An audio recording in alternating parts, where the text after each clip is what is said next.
This review is the Chinese restaurant Sizzling Walk in Cincinnati. I believe it's in the Anderson area of Cincinnati. And my son and I went there when it was very, very dead. I mean, for most of the time, we were the only customers, although people did come every once in a while for a pickup. But it was quiet, and that was nice because it gave us a chance to see how the chef would perform without the pressure of lots of customers, as well as to see how the staff would perform at their best overall, which unfortunately is not realistic, but I was hoping that we would get better tasting food, better quality service. And I'll just start right out by saying that we got really great service. The waitress, who was the only waitress in there because it was dead and they're understaffed. In fact, they were understaffed in the kitchen. Apparently, they used to have two chefs. There's only been one chef for a while now.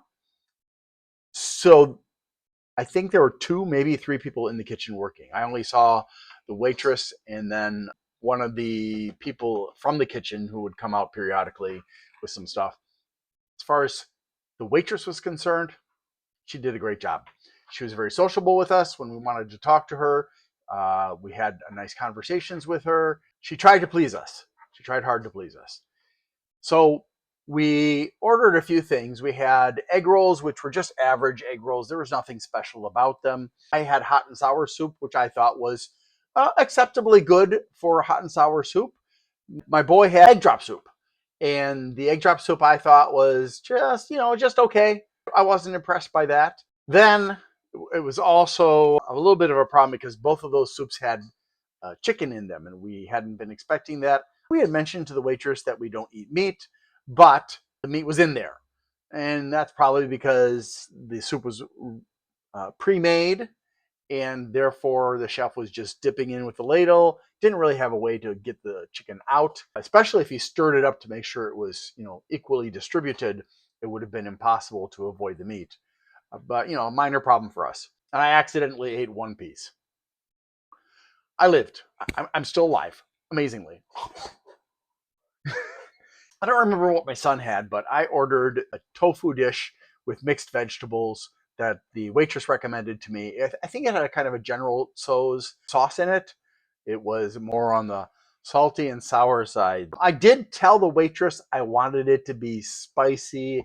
I don't remember what the scale is that they use there. I think it's 1 to 5, and I think I said 4. I also ordered with it fried rice because she recommended it. She said it was very nice.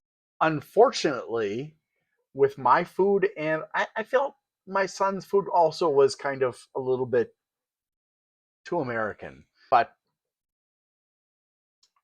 I didn't really notice any spiciness. I've got higher than average tolerance of spiciness.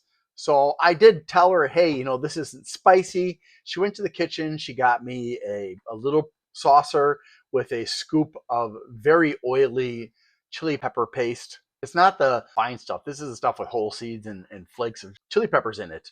And I put some of that in there and it didn't have any effect. I put the whole thing in there, didn't have any effect. She got me some more. I added all that. It was just like I finally got it to the point where I could at least feel the spiciness, but it just too Americanized. So I guess if you are interested in not having spicy food, this is going to be a great place for you because they're very cautious about giving any real level of spiciness to customers. As far as the fried rice was concerned, I thought it was kind of blasé. Now, my wife was Indonesian and she was a really darn good cook, and she would make some amazingly tasty fried rice. So, that's always in the back of my mind.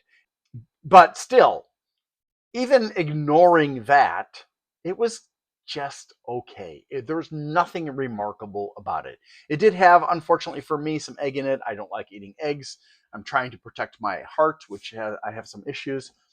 Um, so I did say to her, hey, this really isn't good. It's not bad, but just not good. It was just kind of blah. And she did offer me some white rice, which I accepted. I also finished off, I hate wasting food. It really bothers me. I don't remember exactly what my son ordered, but it was okay.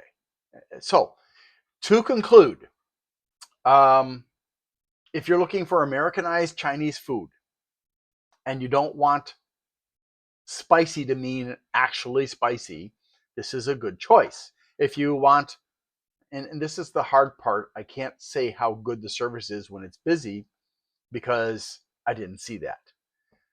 But it seemed like the two ladies that I did meet were very nice and trying hard to do a good job for the customers.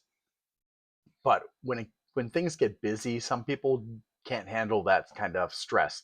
Me, when I was helping my wife with her food business, I was horrible.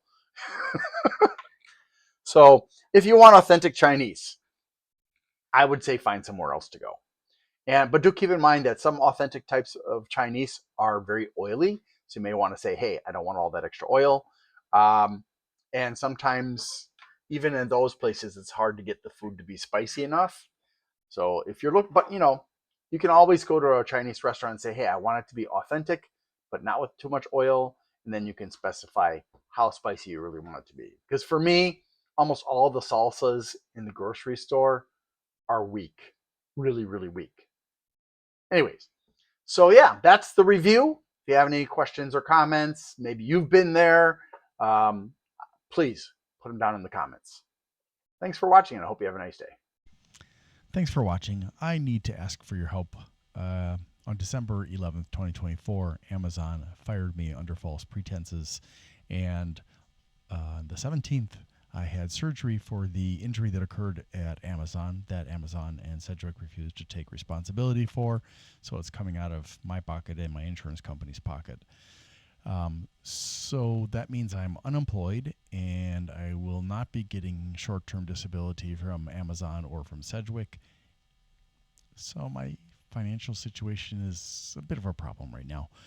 If you would like to help me, there are some things you can do. Number one, you can like, subscribe, share, comment, and turn on notifications on my channels.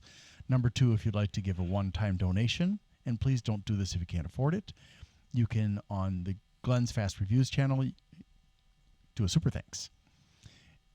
Number three, if you would like to help me on a monthly basis, you can become a member on Glenn's Fast Reviews, and or you can go to patreon.com/GLENNMII and become a member there. Thank you so much for your support.